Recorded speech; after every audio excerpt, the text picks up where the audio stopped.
Yes, this is Mr. Controversy, and this is the infamous three-point conversion station. Keep it locked.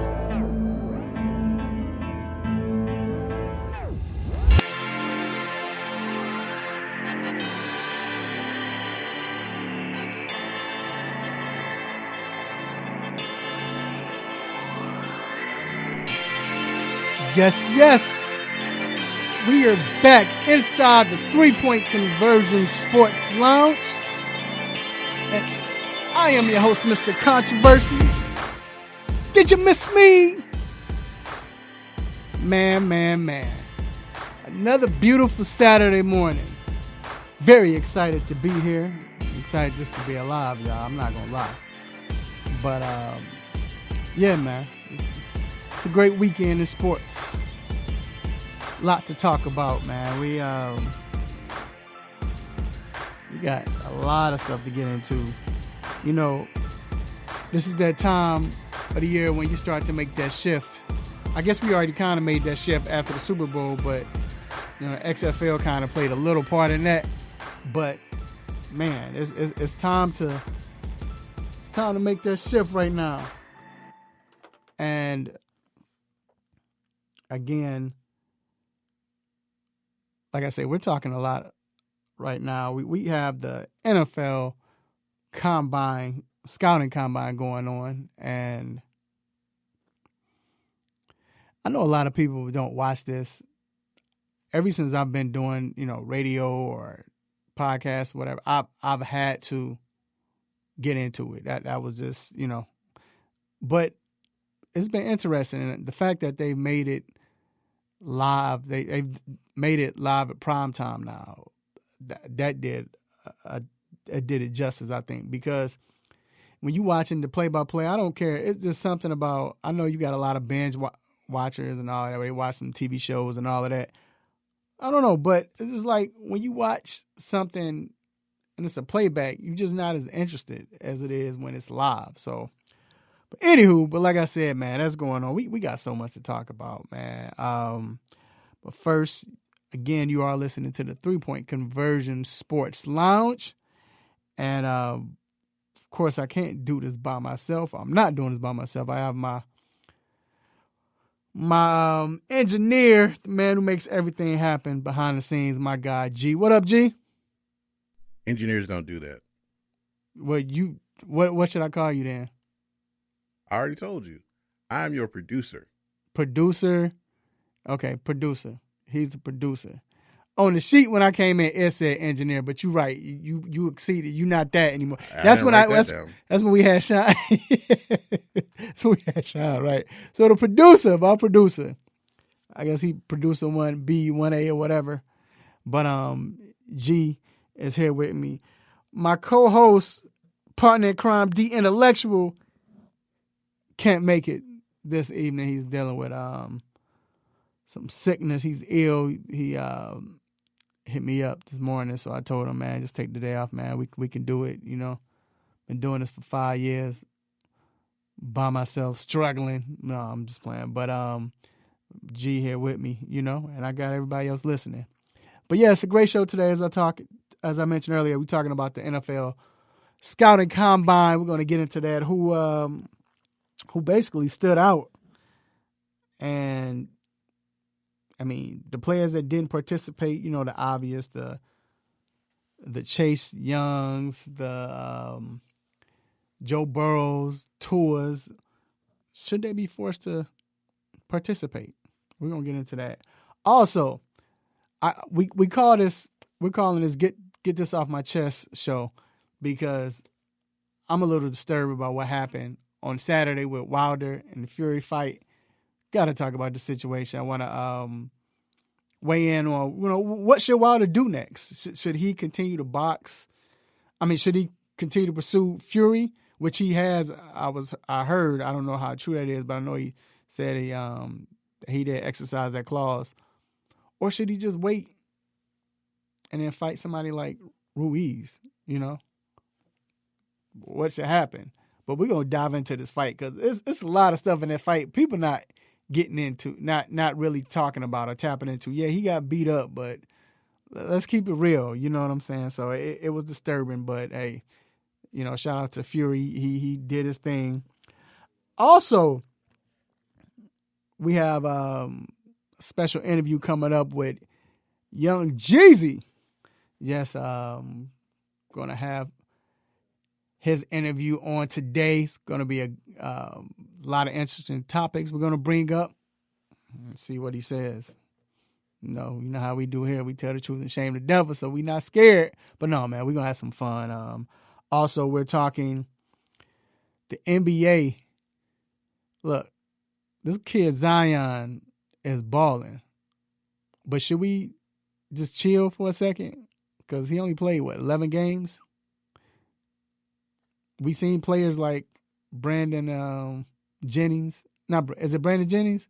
Yeah, Brandon Jennings. We seen a lot of players start off hot and then cool off. Not saying he's going to do that. I don't want him to do that. I want him to continue to keep playing well, but should we just chill, or is he living up to the hype? Also, get it off our chest. We hear about Kobe. We saw the thing with Kobe. We saw how Kobe Bryant, his celebration service, it was great, excellent. I thought they did well. But again, we hear about Jordan. Now Jordan probably gave him the praise, but Jordan came out, talked about how he's a big fan, and how they close. But you heard a lot of other people, not even just during the celebration, but just during this time after the tragic death, come out and say, hey, I was a Kobe fan, or Kobe was great, man, this and that. But when he was alive, we didn't hear none of that. Either you like Kobe or you didn't. I guess people respect him, but he didn't get a lot of love while he's alive. So we're going to talk about players that played in the past or is playing now, whether it's basketball, hockey, football, whatever, who deserves more praise, more credit, more love while they're still alive.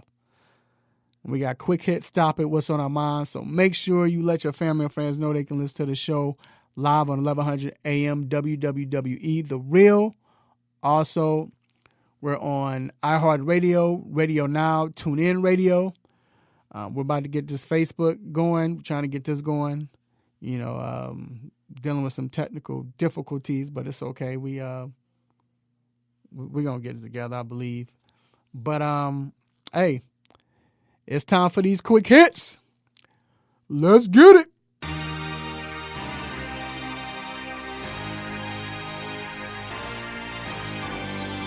Shout out to Sharon Beats for the sick beats. All right, we're going to start off with college football. The NCAA Football Rules Committee is recommending several minor tweaks to the rulebook for the upcoming 2020 season. Players ejected for targeting may be allowed to remain on the sideline. Among the other ideas advanced by the committee include ensuring no more than 2 players wearing the same number. In addition, they recommend that 0 be added to the list of single digits available to be worn. All right, first of all, with the ejection, I don't know, man.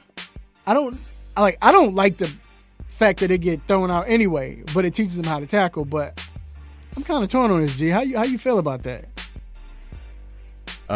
Well, to keep them on the sideline, I think it was from the David Shaw, who's the coach at Stanford. He's the head of the rules committee, or something to that effect, and he wanted the call to have some kind of positive outcome, because it can be more of a negative outcome if the player's just immediately taken to the locker room.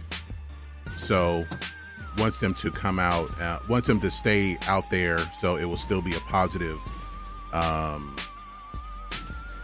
of a positive experience, or some kind of positive turn. So if the player is like, if it's for them to, learn how to properly tackle, they can be on the sideline and still be there for their team. They're not just taken out the field. Only reason why I don't agree with that, I don't like the rule anyway, that you should be thrown out. But again, it teaches you how to tackle. But no, man, if you're ejected, you're ejected. That's the rule. That's always been like that in any sport. I mean, I know in baseball, people try to hide out and sit. I don't remember what manager was, had on some them clown glasses, and was trying. Bobby Valentine. Bobby Valentine. Yeah. Right. But I mean, if you get ejected, you shouldn't be on the field. That's just what it is. So I don't think I like that. Also, the same number. I'm not gonna lie, man. So many times I've been confused. Like, dang, he play offense and defense, or he cold. Well, yeah. I mean, look at Ohio State. J.K. Dobbins and Chase Young both wore number 2, but they're not on the field at the same time. That's why, that's okay. But sometimes, I know at Florida State, there were 2 guys that wore number 4, and they were both put on special teams. So one of them, the coaches had another jersey ready for one of them to put on. Like, why doesn't he just wear that number? Right. All the time. Right. Why are we doing all this stuff with the jersey number? And usually when they're wearing, you got 2 different players wearing the same number, usually it's always one is real good and one is not that good. But with Ohio State, I was confused. Like, okay, I thought Chase Young was the guy. Then Dobbins, hold on, what? So it's like, I think they need to get rid of that, man. It's time. They're not kids. There are 100 numbers, okay? Right. If someone's already got it, you got to pick something else. Well, moving on. Members of Congress sent a letter to the Baseball Hall of Fame urging Curt Flood's election. He will theoretically, anyway, be eligible to be voted on this December by the Golden Days Committee, which is the iteration of the Eras Committees, formerly the Veterans Committee, which covers 1950 to 1969. In all, 102 members of Congress signed the letter. I don't know why Curt Flood's not in the Hall of Fame anyway. I thought he was in the Baseball Hall of Fame. I don't know why he's not in the Baseball Hall of Fame already. I mean, because of his stats. That's what in baseball, it's more about the numbers. The numbers don't really say he's a Hall of Famer. He made the All-Star team a few times. He won some Gold Gloves. But overall, the numbers don't say it. And from what I've read, because of the induction of Marvin Miller, who was the president of the union and was the president of the union when free agency came about in baseball, looking at contributions of the game should not just be the players' contributions to the game long term should be considered, and that's what the congressman who signed the bill, who wrote the letter or who signed the letter, that's what they're looking at. But and I'm not just saying that he should have been voted in the Baseball Hall of Fame like when he was eligible, but I agree with them. Like, now it's long enough. He should be in there. So, but that's what's up, man. Moving on, the NCAA has hit former Penn coach and current Celtics assistant coach Jerome Allen with one of the longest show cause penalties it has ever doled out. 15 years after he found he violated NCAA ethical conduct rules by accepting $250,000 from the father of a prospective player. Now, what I don't agree with is this was 15 years ago. I don't see how this is going to affect him. So what are they going to do? Like, how would he get penalized? So with the show cause, any school that hires him could be fined, or they have to show why he should be hired,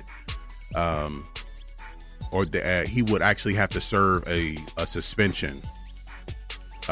He could, for 15 years, if we hire him, he's got to sit out the whole first year or the whole first 2 years. And so schools would be like, well, why would we hire him if we can't even be here to do his job? Right. And then they have to show why, and then the committee on those kind of sanctions would always be, they would be paying attention to that school and looking for every little thing, every little infraction they're going to get hammered on. Right. So the school would get penalized. Yeah. More than him. So in that case, he good. They're like, okay, well then no one's going to hire him. Right. I mean, that was the case with Kelvin Sampson, who's now the coach at Houston. Right. But he was hit with a show cause penalty for 5 years. But schools waited those 5 years and then hired him. But this time it's 15 because of basically he took money to help someone get into an Ivy League school. And he also said he got him into Wharton Business School too. But he's an assistant for the Celtics. The NBA has nothing to do with this. My point. So it's like, I don't know. Anyway, moving on. NBA fined the Minnesota Timberwolves $25,000 for violating the league's player resting policy when the Timberwolves rested a healthy D'Angelo Russell for a game against the Denver Nuggets. The Timberwolves issued a statement: while we respect the league's guidelines and standards, we are a player-centric organization that focus on learning and optimizing our players' bodies.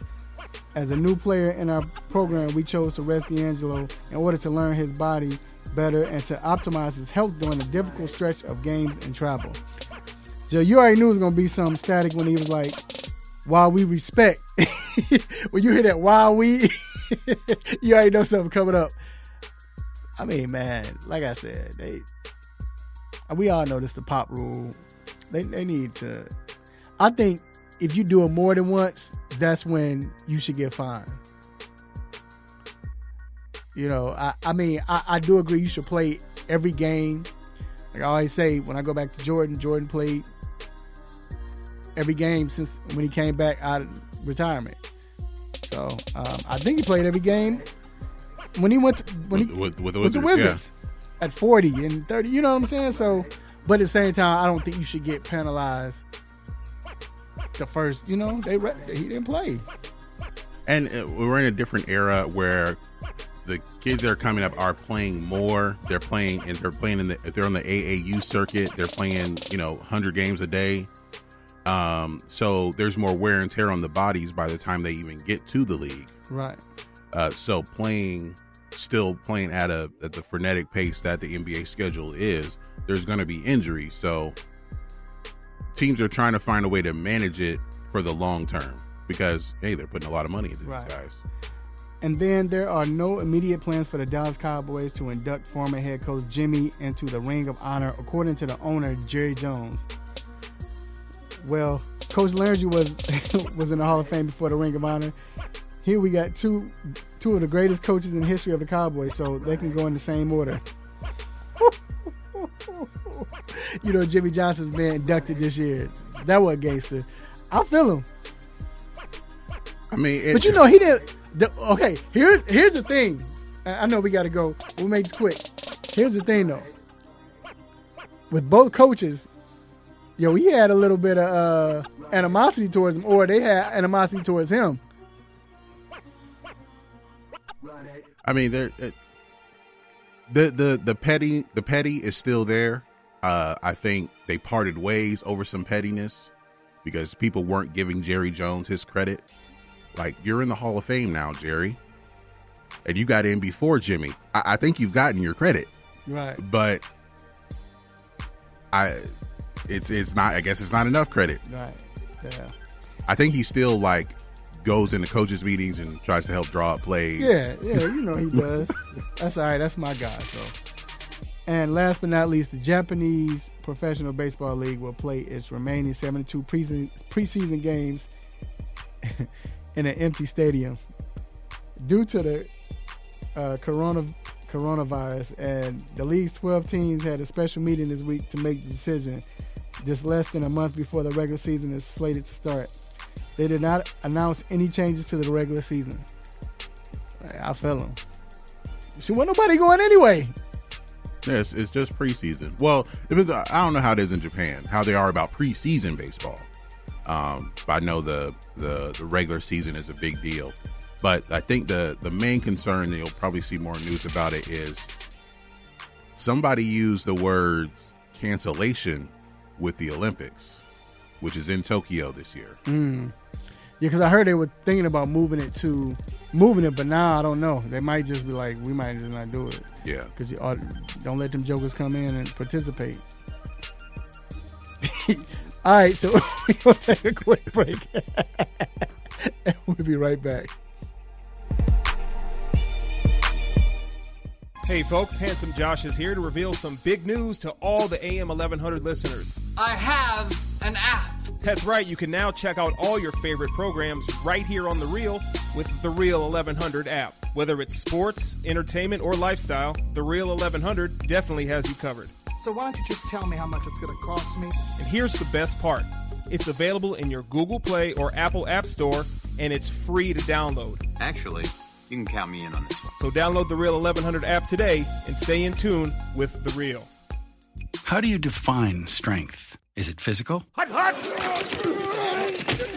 Or is it mental? Maybe it's both. Maybe it's whatever empowers a person to dig deeper, fight harder, and overcome obstacles that once seemed insurmountable. Discover how much stronger and more confident your children can be. Encourage them to participate in a sport when they go to high school. This message presented by the Georgia High School Association and the Georgia Athletic Directors Association.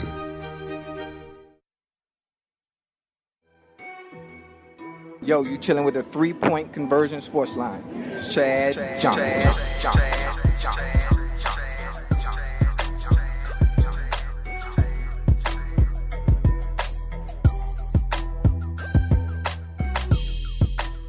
Get ready.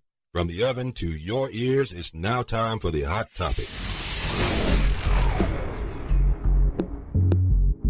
Yes, we are back inside the 3-point conversion sports lounge. And I want to give a quick shout out to my guy, my barber, Dwayne Chambers, a.k.a. Simha the Barber. You can follow him on Instagram at Simha the Barber, SIMHATHEBARBER. I'm a little bit disturbed, y'all. I'm sorry. And not because this guy, we talked to this guy, the other day, or it's just, I was rooting for him.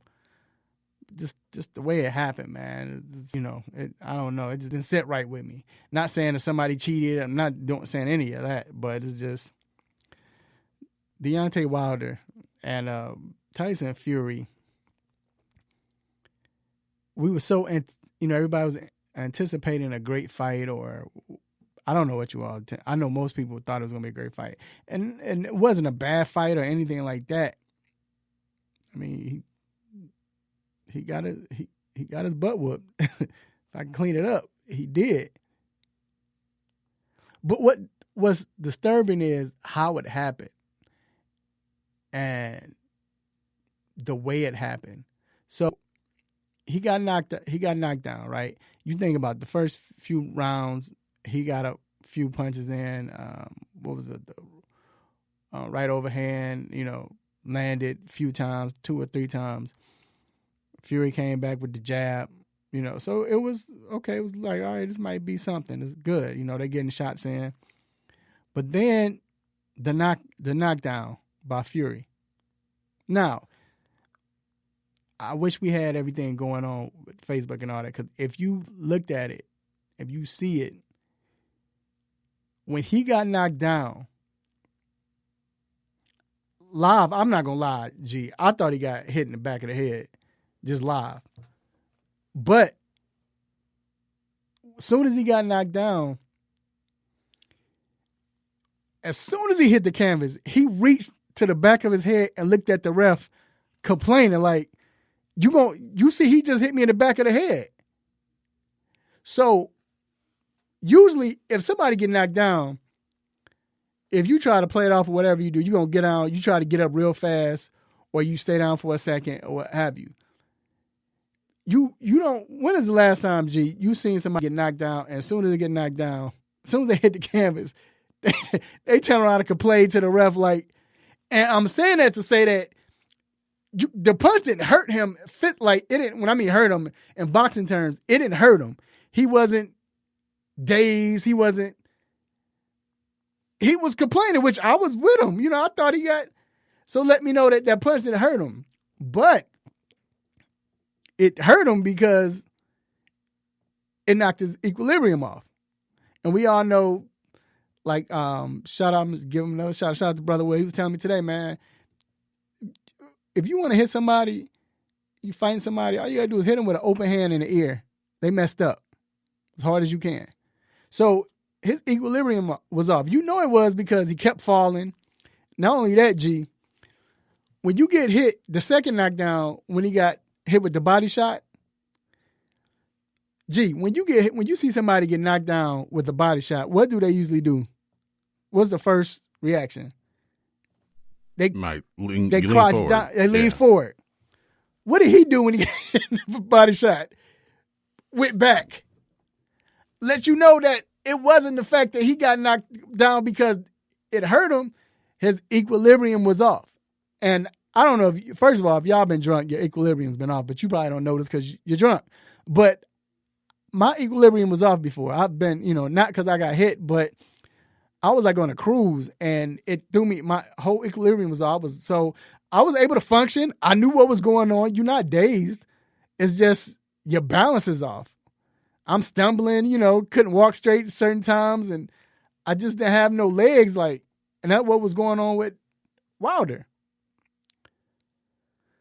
So Fury won it fair and square. I'm with him. Hey, that's part of boxing.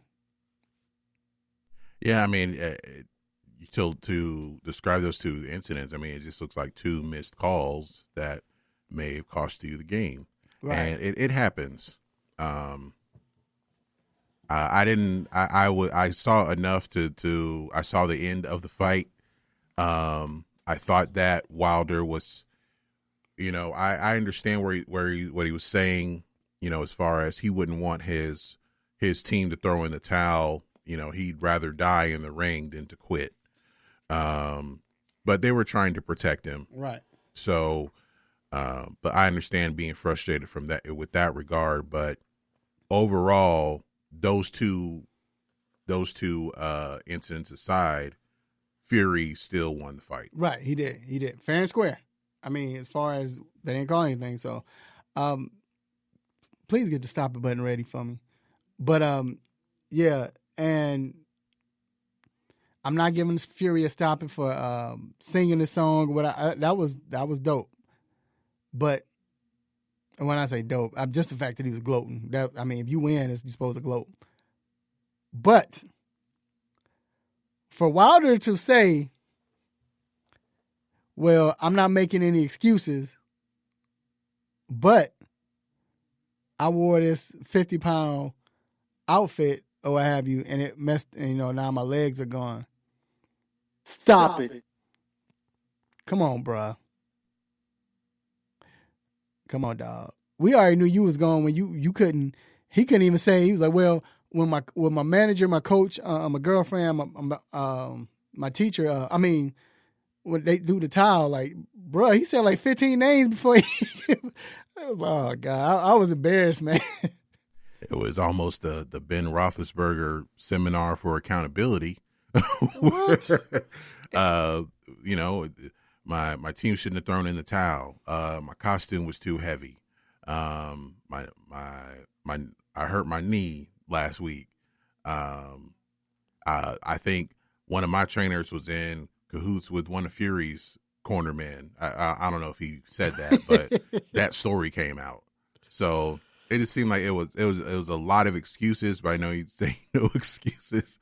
But I think it was I think those stories came out just to kind of distract, and so that he could basically, until last night, he hadn't said anything since. What did he say the last fight. night? What did he say last night? Well, he was saying that he's so a lot of people say it's like a WWE promo, but that the king will rise again and he will fight again and he'll be back. So, bruh, he has all but exercised that rematch clause. Bruh, don't say anything, dog. Just let it, just chill. You know what I'm saying? You ain't got to say anything. We saw it. We good. You good. You know what I'm saying? Now, should he fight? Should they fight automatically, or should he fight Ruiz or anybody else? Well, it's they put this in the contract because if Wilder won the fight, Fury will want a rematch. But they don't. The rematch doesn't mean they have to fight right away. That's what I'm saying. So should he fight? Yeah, yes, it does. So if they get a rematch, they're gonna fight right away. Because the thing is, Fury's people have to convince Wilder not to activate that clause. If he activates that clause, there will be a rematch, and that will be the next fight. Oh, so it will. So be they the got to next fight. convince him not to do it. They may have to pay him to not do it, so they can set up the fight with Fury. Right. I mean, with Joshua. Well, which is smart on his end. But if he's serious about fighting, should we write a letter and tell him like, just don't do it, just fight Ruiz, bro. Don't do it. Just reconsider. Cause all right. Because my thing is with I understand he probably saw the tape and he saw Fury licking his blood and all that crap, embarrassing. Yeah, you gonna want to fight. You know what I'm saying? I'm ready to fight for real. Forget the gloves. Nah. Here's the thing, and this is with boxers or any athlete. People want him to not use that clause because, because Fury was technically better than him. As far as like as a technical boxer, he's better than him. There really wasn't that much of a difference, but for him to not activate that clause, to him it may seem like he's saying Fury's better than me, and I can't beat him.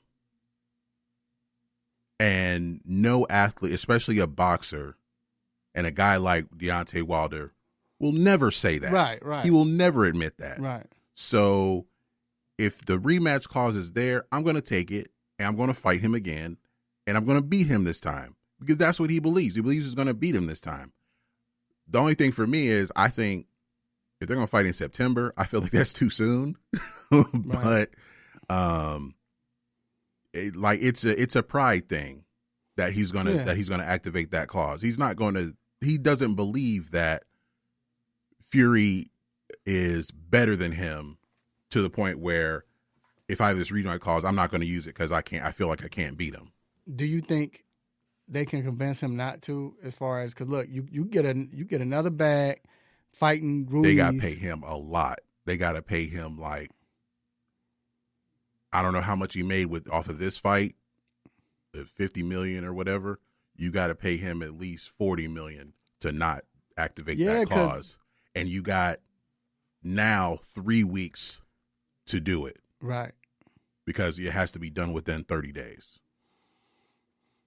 All right, man.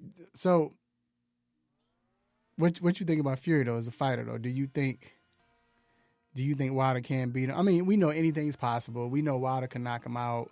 We know that, but I think for Wilder to beat him, he has to add something to his arsenal that Fury hasn't seen before. And it's funny you say that, because that's why I was saying.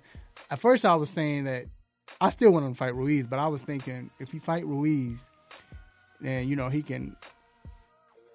I don't want to say practice, but just whatever he adds. Then I thought about it like, nah, because you don't want him to see this.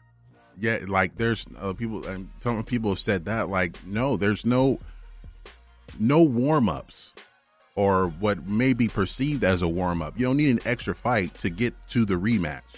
That's why it's a rematch clause. Like, this is the very next fight.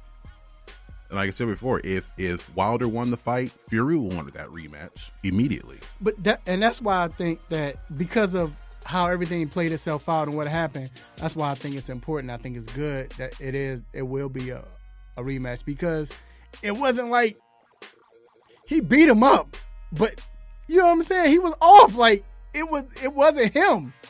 He threw a punch in the 5th round. I remember and the punch he probably would have hit my daughter and she wouldn't have fell out when Wilder hit, because he had no legs. Like, it was just because the suit was too heavy. All right, man, we're going to take a quick break. We'll be right back with more of the 3-Point Conversion Sports Lounge. Attention, radio station listener. This might make you say, oh my God. Get this station in 1,500 live stations, plus a custom station you can create all in one. Right now, download the free app now at iHeartRadio.com. Oh my God.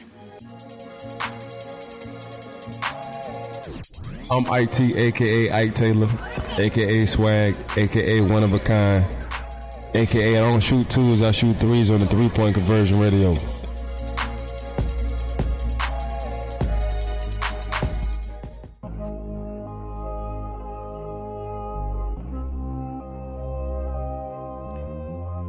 All right, we are back after that brief pause.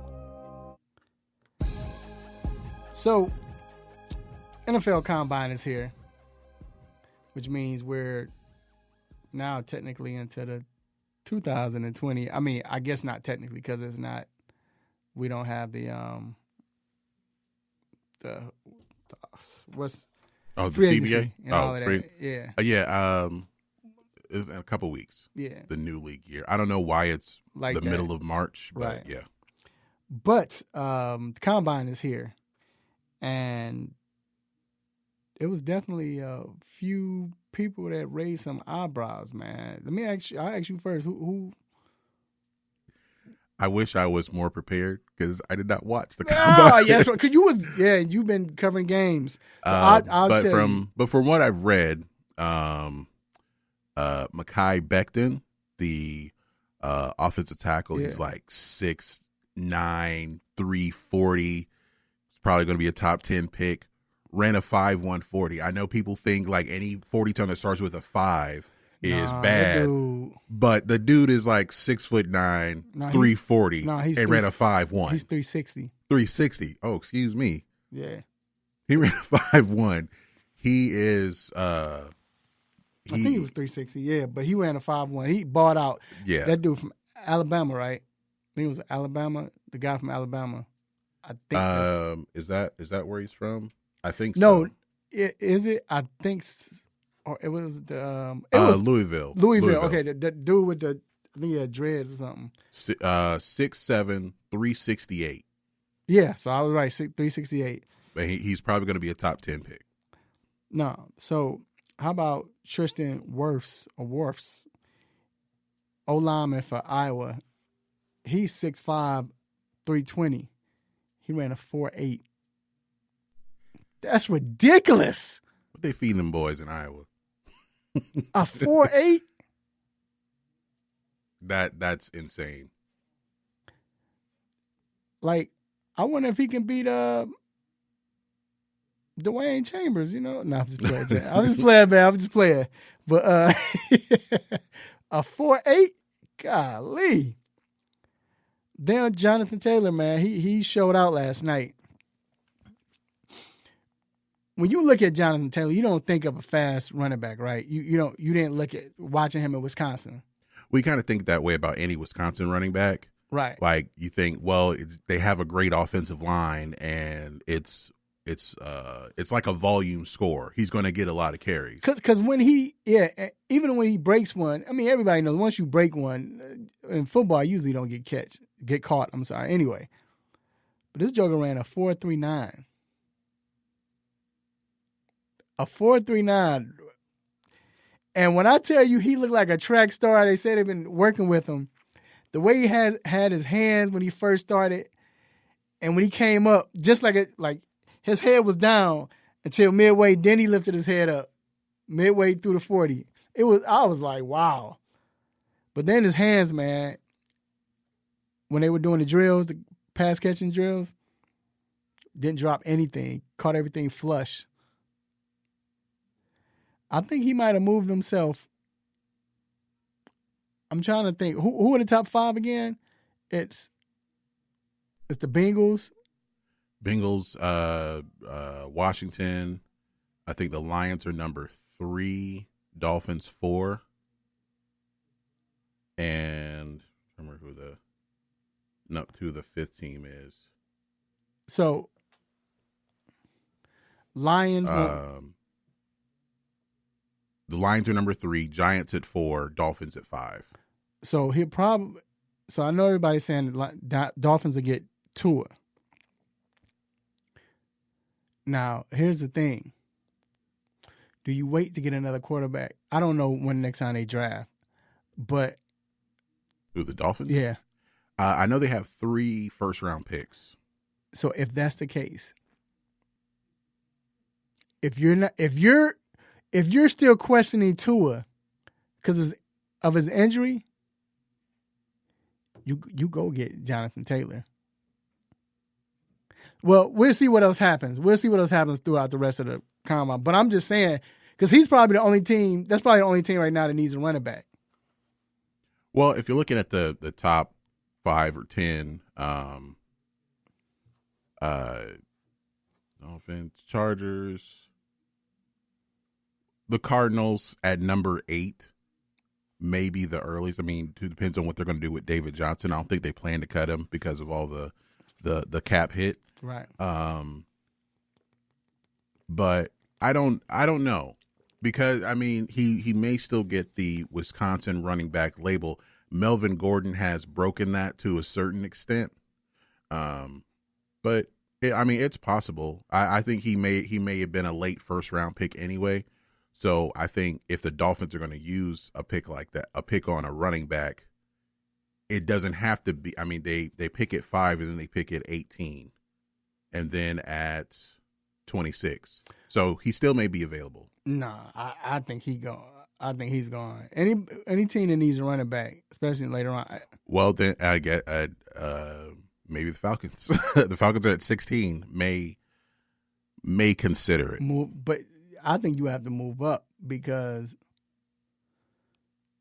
like I said, if you don't believe into it with Miami, because Burrow's not going to be there. What if you decide to go Jalen Hurts? I don't think Jalen Hurts is going to. I don't think he'd be in the top 10. Not top 10. No. I'm saying if you go with Jalen Hurts, you said 18, and what was the other one? 26. Get him at 26. What pick do they have in the second round, or do they have a second round pick? And see if they had a second one. And I'm just saying, because if you don't really believe, I know everybody says Miami's getting. They keep saying Miami's going to get to it, but if you still have doubts, is this guy healthy? Is he? Why not go after this guy? So I'm just saying, Miami, just take heed. But Cam Akers did well as well. Now let me ask you this. Speaking of Tua, he didn't participate, which I understand about Tua. You know, I mean, he's starting to be almost at that point where he about to be named can't get right. But he's going to be cleared, but it might not be for a couple of weeks. And what, cleared to be called can't get right? No, I was playing, but I understand why. I understood the pro day is what's going to matter with right. With most quarterbacks. The pro day is what matters. Yeah, but still, with Burrows, even though it's a sham, with Chase Daniels, all of them. How do you feel about them not participating? Like, we understand Chase Young. I was like, Chase Young. I'm sorry, Chase Young. I'm sorry, Chase Young. We understand. We definitely understand why they don't participate. But do you agree with it? Do you think the NFL should say something, or? I mean, you can't make them participate. And this has been going on for years, to where the guys who know that they're going to be a first round pick, they're going to be in the green room or whatever it's going to be this year, but they're just going to do what they feel the most confident doing at this moment, because it's an environment that you have no control over. The pro day, everything is it's on your turf. It's under your control with quarterbacks. It's your receivers. Everything is scripted. When you're in Indianapolis, that's why a lot of quarterbacks don't throw, because you're working with people you've never worked with before. Right. And some people are just going to do one thing that, okay, I know I'm going to crush this. Like Jadeveon Clowney. He only ran the 40 at the combine. Mm-hmm. He ran a 4 something, and he was immediately, he's the number 1 pick. Because he would have been top 5, but it's like he's definitely number 1 now. Some just do the bench press. So whatever they feel most confident doing, I'll do that. But I'm sure that everybody interviews. Right. Yeah, you have to interview. So that's what they did. So if they didn't do any of the other stuff, they at least did the interviews. All right, yeah, I'm with you, man. I don't think they should be forced, but it's you kind of do want to, because we don't get to see the pro day. Pro day that's just, you might see a flash of it on one of the sports stations. They kind of want to keep that private in case something goes bad. Then only the teams know. It doesn't really get out to the public. Like if somebody's throwing motion is bad, or if their 40 time is worse. I wonder if they would have done that for Cap. But anyway, hey, let's. I think there's a separate veteran combine. Will they invite him? I don't know. I know, right? Well, before we go, what is your favorite position? To watch during the combine, it's a defensive lineman. Because you can actually see how quick they actually are. Some people look too much at the 40 times and at the bench press, but like, are you athletic? How do you move? Are you quick enough to how quick are you as far as in that position? And that's where they have the most impact. That's why, if people don't believe it, it's insane how athletic Aaron Donald is. Right. Yeah. So to see that, you get to see like how good the defensive linemen are. I still like the running back, just because of the drills they have to run. You honestly get to see what they're able to do. With D tackles, sometimes and defense is more of a game situation, but to see a running back have to cut and make that move where you run the swing pass or the option pass, or just. And if running backs have a chance to show that if they can do everything, that's why guys that's what gets you into the top 10 now for a running back. That's Saquon Barkley, Ezekiel Elliott. That's why these guys were top 5 picks, because they can do everything. Yeah. So, hey, we'll see, man. Speaking of running back, shout out to Brian Harrion, University of Georgia. Goes to Seneca's Barbershop. What's up, my guy, Seneca's Barbershop. And Brian Harrion, man, rooting for you. He looked good, so he looked good. See what happens. All right, we're going to take a quick break, and we will be right back. Oh, get ready for this Jeezy interview coming up next.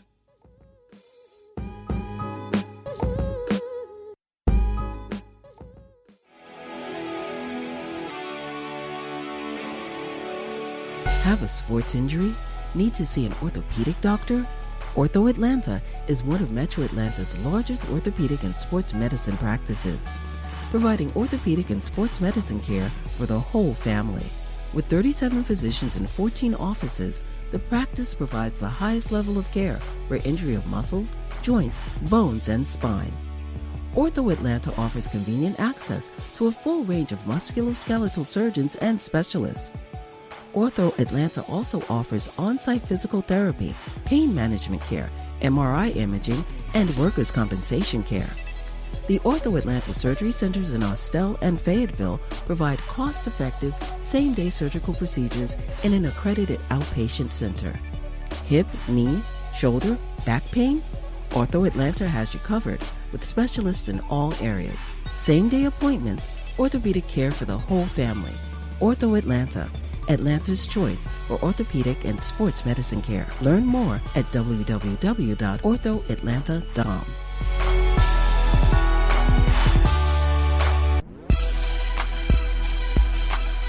What's going on, guys? It's John Collins from the Atlanta Hawks. You're listening to the 3-Point Conversion Radio.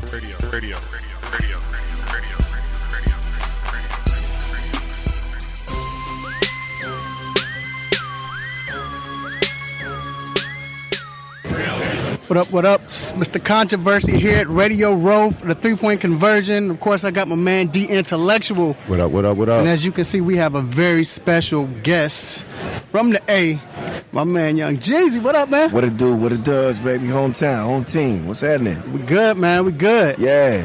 First off, man, I definitely got to ask you.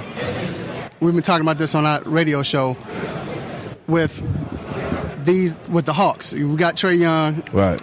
Shouts out to good. Trigger. Yeah, shouts out to Trigger. Yeah. But it seems like we can't bring any other NBA stars to Atlanta. Why do you think that's happening? Yeah, I mean, I feel, you know, me and my partner used to have this conversation. It's tricky because I just feel like if you really even look at like music, in that part of the culture, we so used to making our own stars. Right. Like we'll take that chance, you know what I'm saying? Because I, you know, how would it have been 3-4 years ago? Carmelo would have came. I think it would have been some excitement, but you know, could you imagine Braun in Atlanta? Like, right.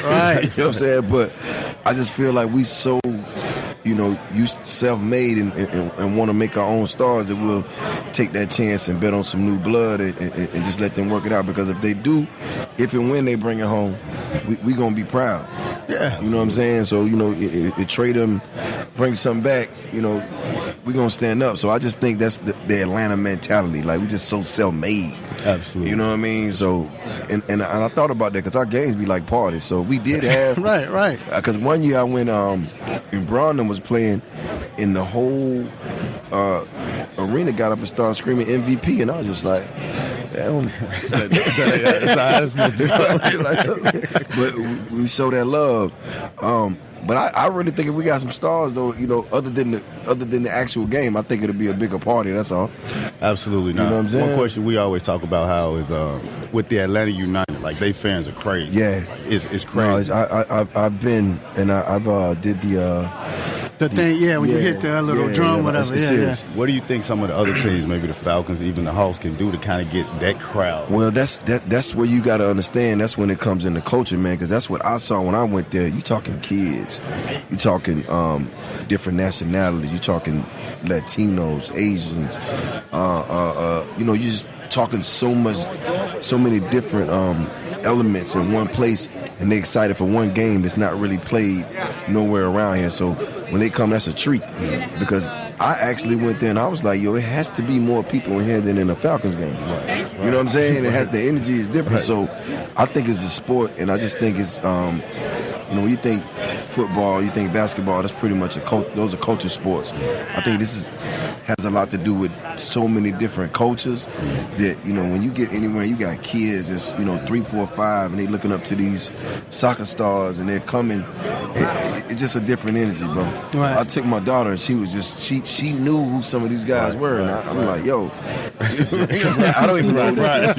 You know what I'm saying? So, you know, it's different.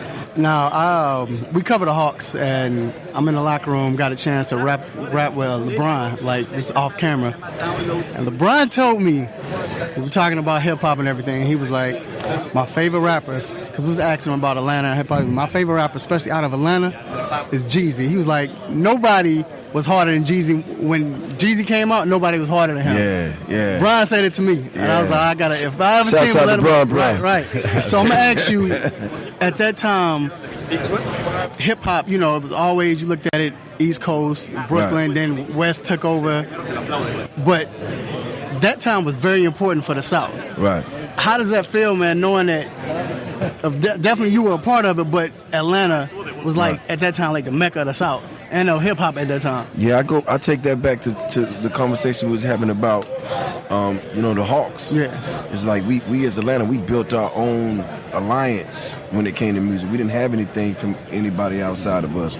So it was the T.I.s, the Ludacris's, and all those guys, and it's just like we proud of that because we seen what trickled down from that. And you see the music, genre of music we making is the biggest genre of music in the world.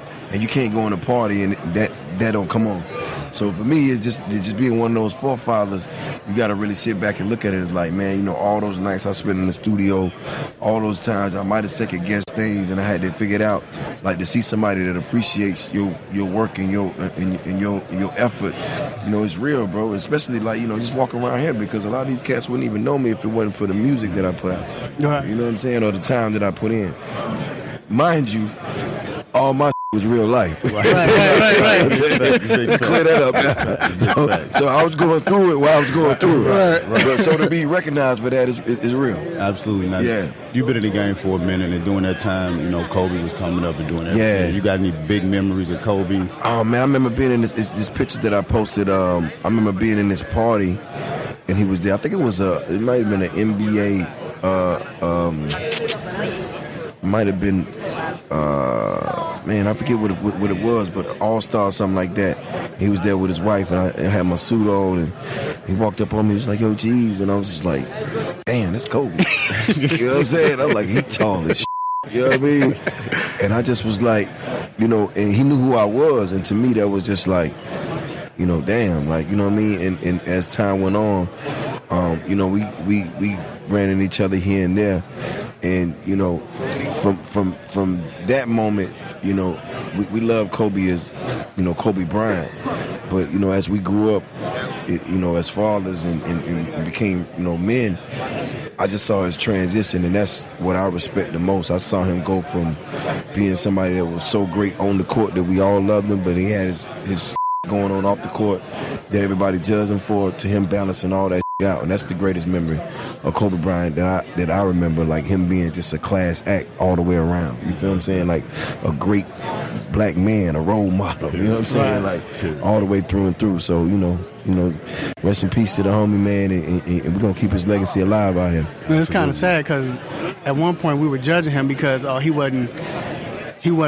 cool, or he wasn't down or nothing like that at that point. But like you said, he was that respectable man that you look up to. Yeah, I mean,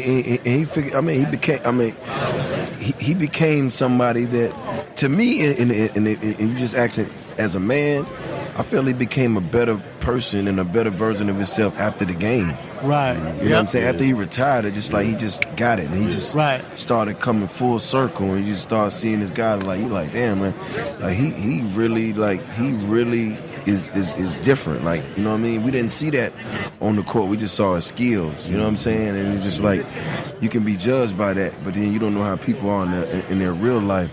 And to me, just to see that, and I'm glad we got a chance to see it. You know what I'm saying? I really am. Mm-hmm. You know, because we would have just been, you know, sitting here talking about his game. Now, is there any young rappers out right now that you mess with? Man, just to be clear, I love all these young cats, man. I love the game. You know, it's like the streets. When I left the streets, the younger hustlers that figured it out, you know, and started doing better things for this, I love to see it.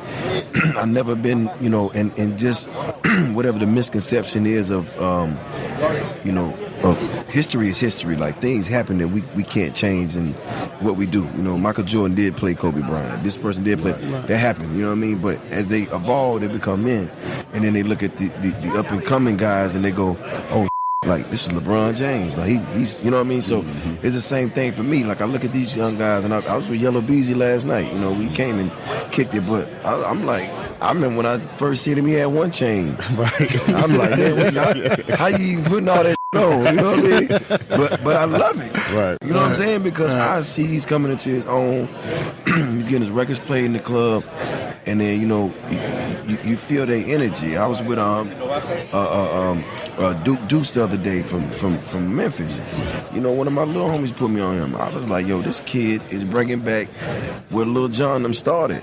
You know what I'm saying? But I love to see people get their niche, you know, at such a young age and bring something to the game. So for me, personally, like, I love all these cats, man. As long as they on their grind, as long as they out here making noise and staying true to who they are, I'm rocking with you. Like, you know, that's just that. Absolutely. Now, we know you got style, fashion, and everything, but I think I saw an interview where you had something on. You had something on. I think it was some boots or something. Oh, yeah. So just so we clear, you talking about my cowboy boots. And I did my research. Okay. I did. And you can go on Google right now, people, and you can Google Tupac Shakur, and you can, with cowboy boots on, and I'm quite sure at least 10 to 15 pictures will come up. So just so you know, the photo shoot was supposed to be Tupac Shakur inspired. Okay. And they caught me slipping. But, yeah, you know what I'm saying? But I was going for that. And that was Balenciaga's, by the way. Right. Just so we put clear. that out there. Yeah, right. All right, man, before we let you go, man, what can we look for? What's coming up? What's in store? Man, so I'm here. I'm walking the road, and I'm actually, you know, just spreading the word about Sports 99, which is my sports agency that we just launched. is in Atlanta. So all you young athletes and all you young guys out here trying to take your game to the next level, expand your portfolio, and be relentless about it. Y'all get at us at agency 99. I'm actually out here promoting our Figures Wireless cell phones. Just really touching the town, man, get some of the Super Bowl love, you know what I'm saying? Bringing the A-Town to the M-Town, that part. Yeah, yes, sir. Yes, sir. All right, so that's how we doing it. My man Jeezy. Already. Hip-hop legend. Gonna take a quick break. Yes, sir. Told you never know who we gonna show up with. Stay tuned. Already. There it is.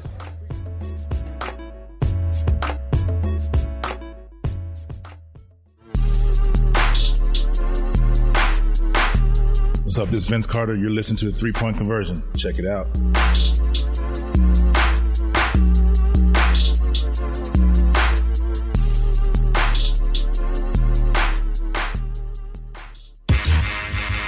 You are tuned into WWE AM 1100. The opinions expressed during the sponsored programs on this station are strictly those of the program hosts, guests, and callers and are not necessarily those of Beasley Broadcast Group, this station, its staff, other advertisers, or agencies. Big ups to our Sports Lounge crew for keeping the airways blazing each and every Saturday. But I want to send another special shout out to our team of writers at the 3-Point Conversion. You can visit us at the3pointconversion.com. You can also like us on Facebook, follow us on Twitter. How about the Gram? How about iHeart? How about Spreaker Radio? How about wherever you need it, baby? We got you covered.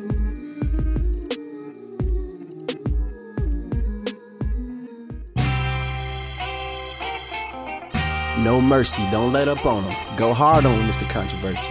Hit him with the stop it button.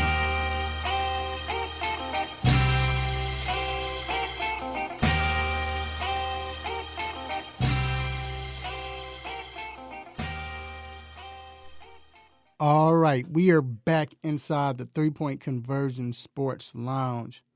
I'd like to take the time to thank everyone who was listening live. I can't say watching, but who's listening live and who's been supporting us. We appreciate you for supporting the 3-Point Conversion Sports Lounge. We also ask you to continue to support us, but not only the 3-Point Conversion Sports Lounge, but the 3-Point Conversion in itself, the company, the sports media company. We appreciate that.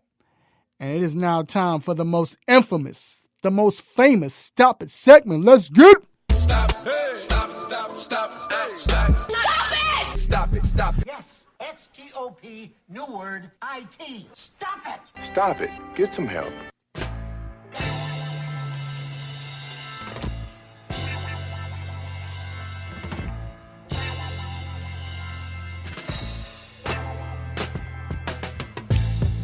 All right, so I'm going to help my man D not here, so we're going to say a few. So first off, this topic goes to Madison Bumgarner, the future Hall of Fame pitcher. And now he pitches for the Arizona Diamondbacks. So he has been competing in rodeos, right? Why is he doing this in the first place? But he's been competing in rodeos, and he has a fake name. The fake name is Mason Saunders. Stop it. I don't know what he's doing. Come on, man. This should be a violation of the contract. Right. This sounds like how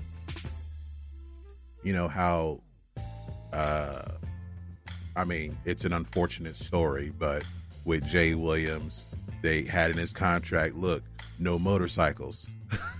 Yeah. And he got into a bad accident. I think with something like this, look, no other extreme sports during the off season.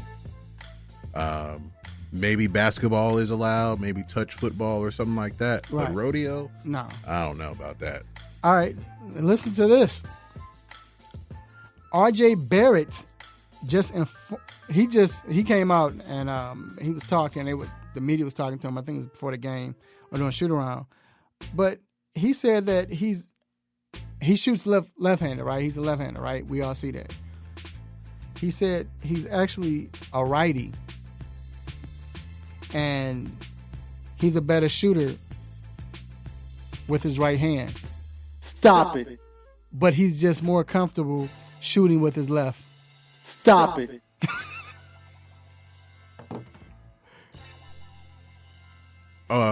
Is he dating a Kardashian? Because this is a Tristan Thompson issue. You don't know which hand to shoot with. You're better with one, but you're more comfortable with the other. That doesn't make any sense. That doesn't make no sense. That doesn't make any, none. And last one I have, G, when you go, man. This one, I just hate that he said this. So, Ron Rivera is now the new head coach for the Washington Redskins.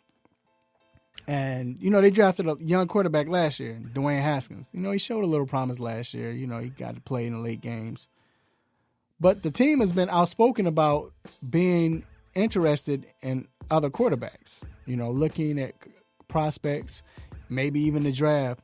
He came out and said that Dwayne Haskins will understand the team's interest in quarterback prospects. He didn't say he understands. He said he will. Stop it. How you going to tell somebody or make somebody understand or say they will? You can't do that. He's a grown man. I know he's young, but he's a grown man.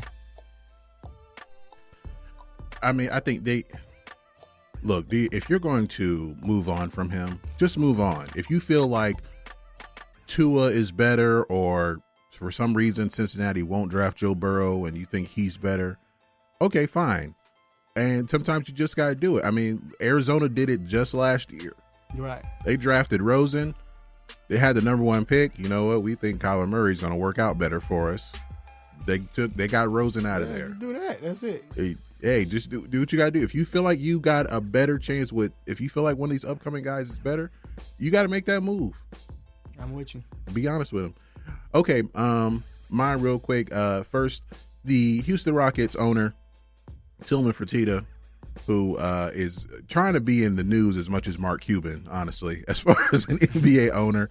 But anyone remembers a couple months ago, the Rockets were playing the Spurs. James Harden had a fast break dunk, and the ball went through the hoop, and then it swung back around, and rolled off the rim, even though it had gone through.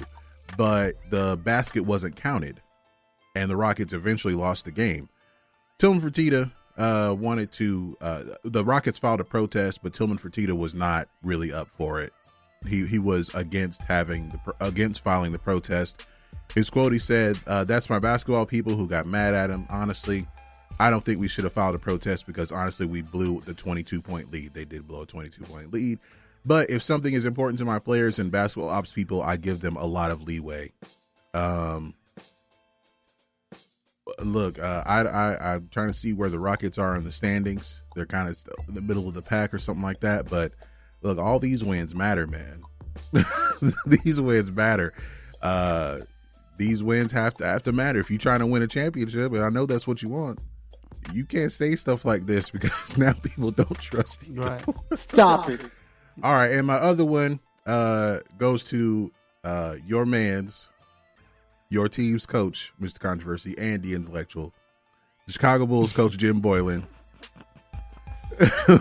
I don't know what it is with him calling these timeouts at just the most ridiculous times. There was right before the All-Star break. I think it was the last game before the All-Star break. They're playing the Raptors. They're down by like 25 with 30 seconds left. And Jim Boylan calls a timeout. And you could hear the broadcasters of the game saying, What are we doing? We're trying to go home. What are you going to do with 30 seconds left? And there was, and then earlier this week, it was another game. They're down by 10 with just a few seconds left. I mean, there's just not enough time. He calls a timeout. What play are you going to draw up down 10 with 20 seconds left?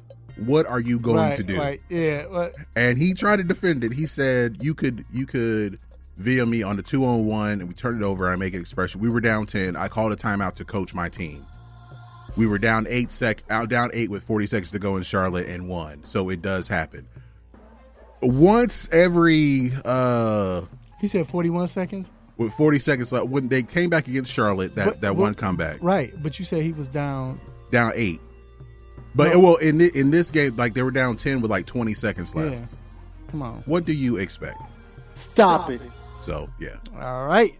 This is crazy. It wraps up our Stop It moments. We're going to take a quick break, and we will be right back.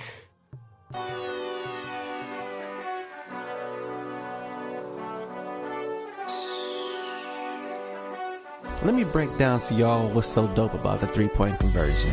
First of all, everybody is a fan of the game first. Second of all, everybody is a student of the game second. And third of all, we're the average sports fan just like everybody else. We're not coming in here, walking with our nose tipped high, acting snooty, acting brand new. This is a grassroots organization. Bar none. The three-point conversion, where fans' opinions matter. Be sure to visit the website www.the3pointconversion.com. Get your fix, get your articles, multimedia, and everything else that you, as a sports fan, need. So again, the3pointconversion.com. It's where it's at, man, where fans' opinions matter.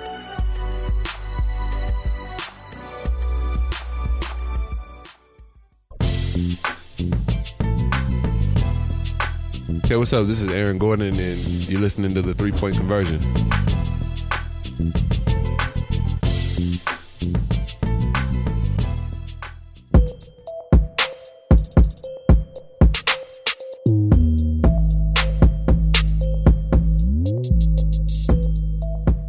Let that ride just a little bit. Man, shout out to Aaron Gordon. The should be dunk contest. Should be dunk contest winner. You hear what Scottie Pippen said? Yeah.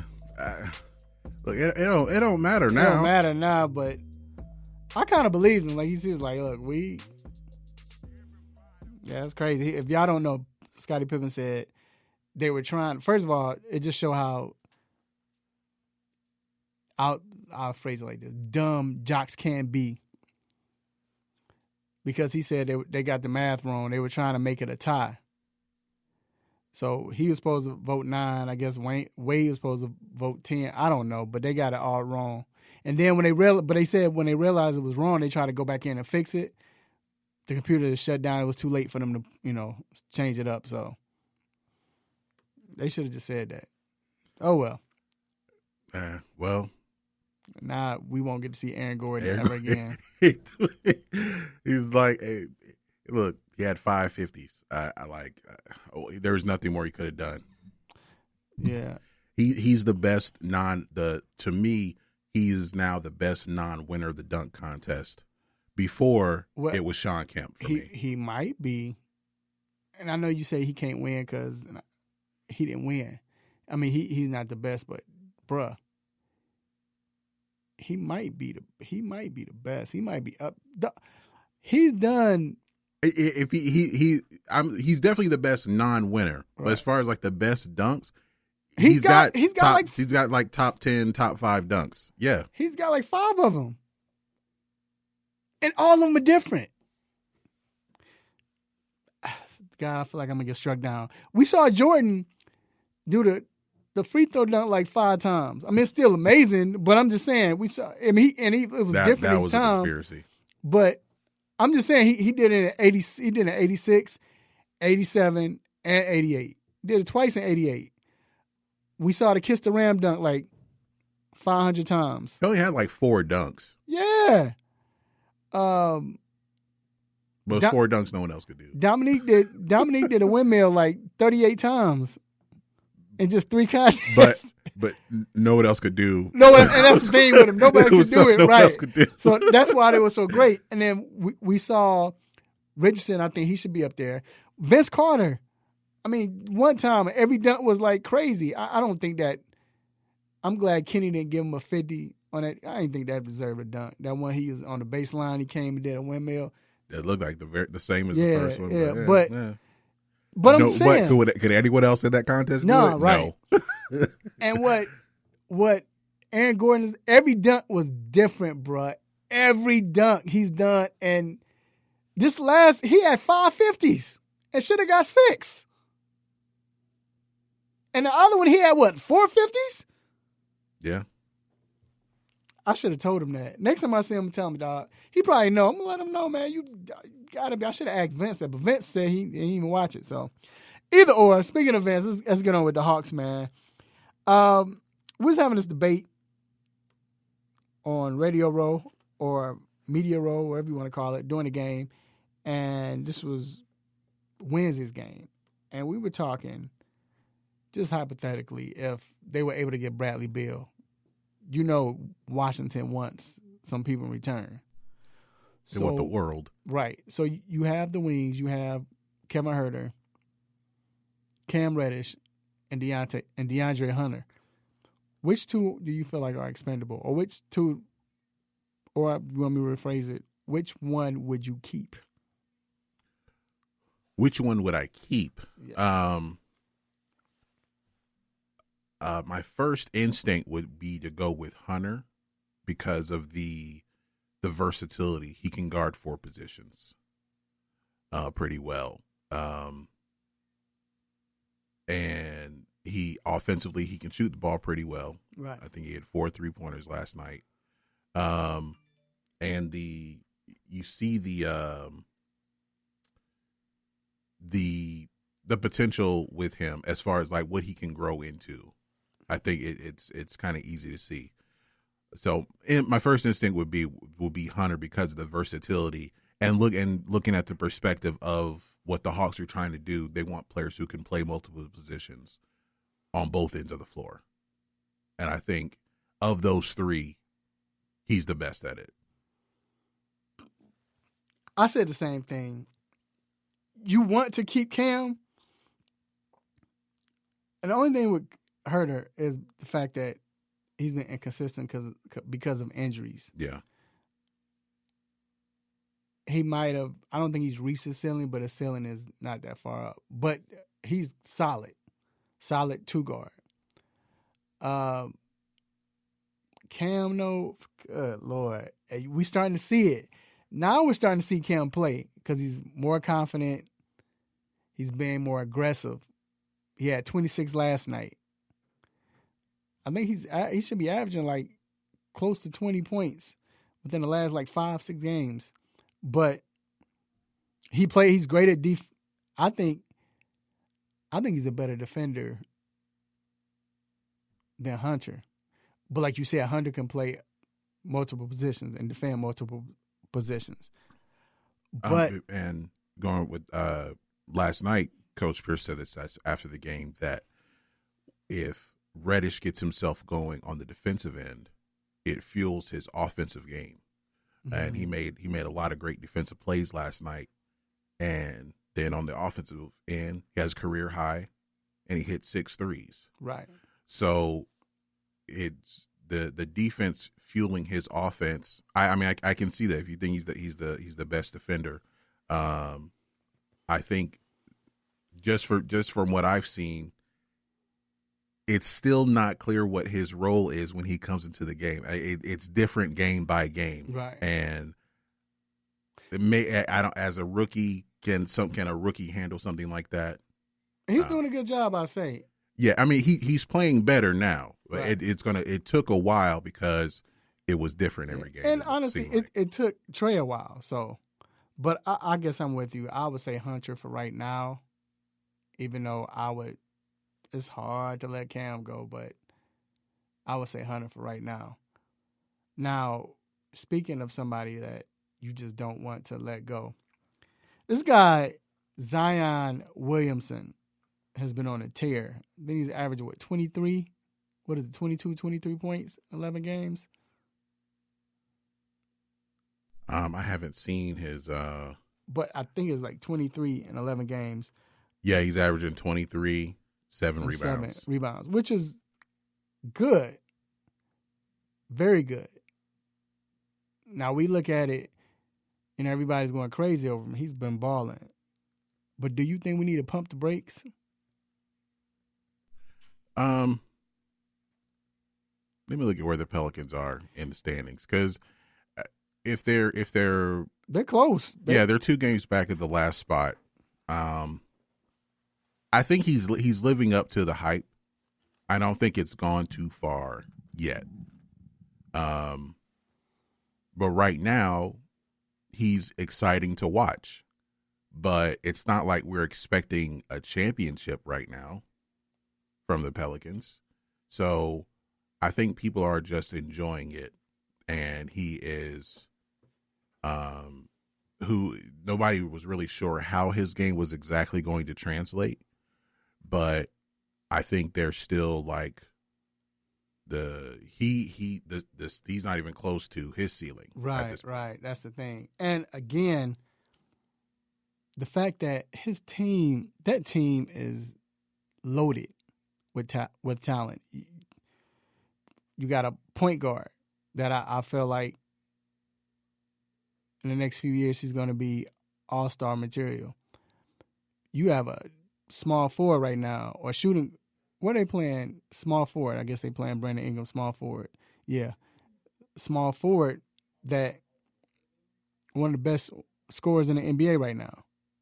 And I said it. I saw it last year. I'm like, this guy's game is crazy. You got Drew Holiday, the wily vet that can play defense, score when you need him to. You got a center that all you need him to do is protect the rim and rebound, and Derek Favors. But not so you put Zion with all of that talent around him, and that's why you see a lot of 9 for 12, 8 for 10, as far as the shooting, it's field goal, it's field goals attempted and field goals made. That's why you see all of that. Well, part of that is like he's a guy, like we see so many players coming to the league now. It's a guard oriented league, and these are guards that need the ball in their hands all the time to be effective. And he's a guy that doesn't need the ball in his hands all the time. He doesn't have to bring it up or initiate the offense or anything like that. You can run plays for him, or if you shoot it, he's going to crash the boards. Or if the defense gets the rebound, he's going to rip it out of their hands. Right. And his style of play is more old school than people realize. Right. And because of that, that's why he's going to be more efficient, because he's going to be getting to the basket, and he's going to be getting putbacks. And you can run plays for him where he can play off the ball, which we don't see out of a lot of the stars of the league today. Yeah. And that's why, like, you look at Trae Young, you look at Luka, most of them have the ball. I mean, both of them have the ball the whole time. Whereas, like you stated, I mean, the fact that you have players like Brandon Ingram. That's why he will isolate, but it's not to the point where he has the ball at the top of the key. And because you got team members that know how to play basketball. Well, yeah, it's like I said. Well, like with Luka and Trae, they're guards. They're point guards, but they're also, because of the rules and how people are playing now, the guards have to be able to score, and the forwards are just there to get in where you fit in. But with a guy like Zion, he can be effective without having to have the ball all the time. So it is rare. I mean, look at a guy like LeBron, he has to have the ball. If you look at a guy like Giannis, he has to have the ball. Right. So no, it works, and maybe he can be that person that changes.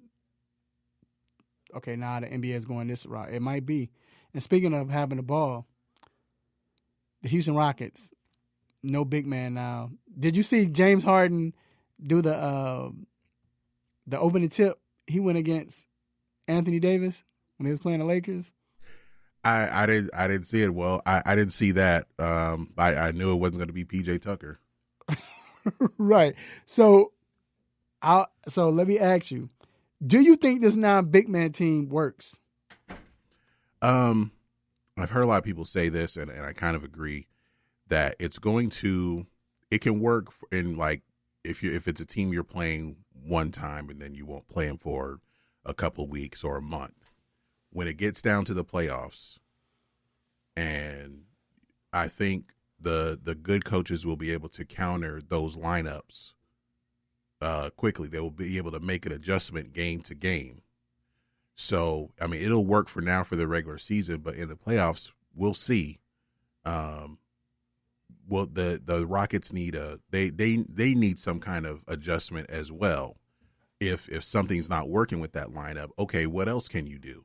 But knowing D'Antoni, he's not going to change anything. Only reason why I think it can work is just the simple fact that,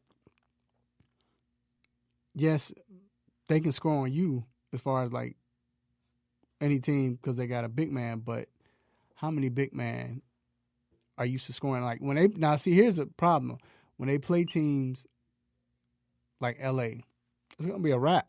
You can't. What are you gonna do? Because now you can hide. LA can make the adjustment and put Anthony Davis on PJ Tucker.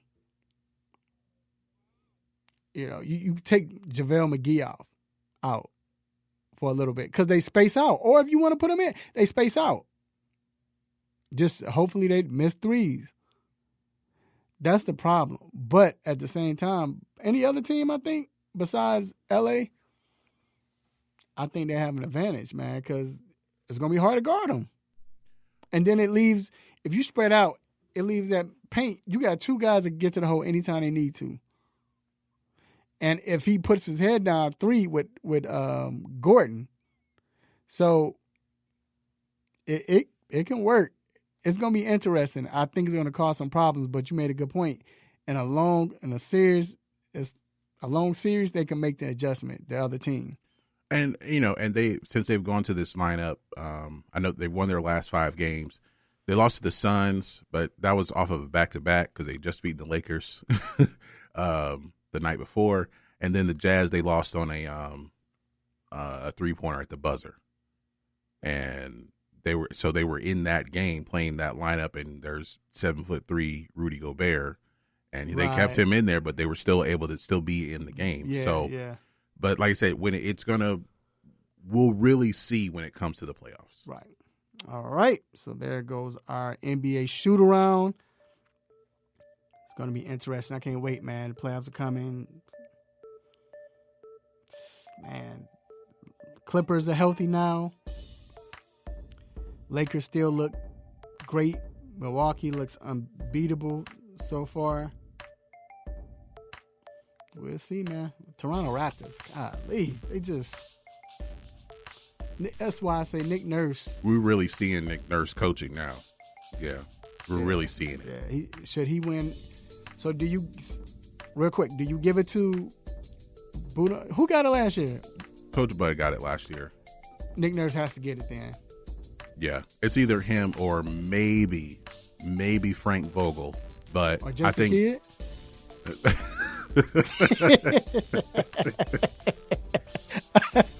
Jason, he's focused on trying to get the head coaching job right now. But yeah, I see it as Nick Nurse right now because no one expected the Raptors to play like this. Right. Yep. All right, we're gonna take a quick break. We will be right back.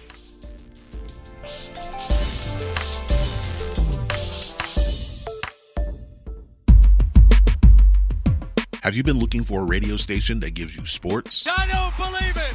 It's a touchdown! Entertainment? Are you not entertained? And other special interest talk shows? Well, isn't that special? All on one app? Yo, that's dope. What app is that? It's the Real 1100 AM app for WWE. Grab it for free in your Google Play or Apple App Store today.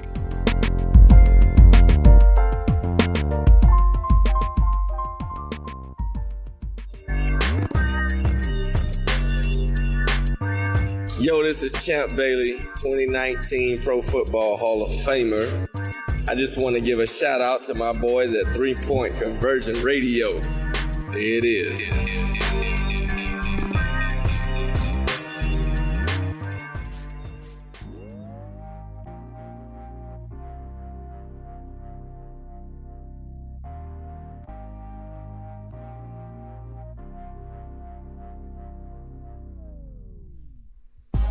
We are back inside the 3-Point Conversion Sports Lounge. And we have family in the building. Of course, you know the segment Ask a Doc. Can't do it without a doctor. And then we have Dr. Donnie, or Donald, but I'm going to say Donnie Fowler the third is in the building. What's going on, sir? What's going on? Just getting used to the new scenery. Is this Chicago Bulls theme or? You know what? It looked like it. Too bad they can't see, man. That's just what we tell him. Yeah. Yep. So yeah, man. It's good to have you here, man. A lot of questions, man. A lot of stuff going on. Of course. You know what? I want to start with Combine. We talked about a Combine earlier today, and we even touched on just a little bit of how, should the players play? Should the players compete or participate? The Chase Youngs, Tua, Burrows.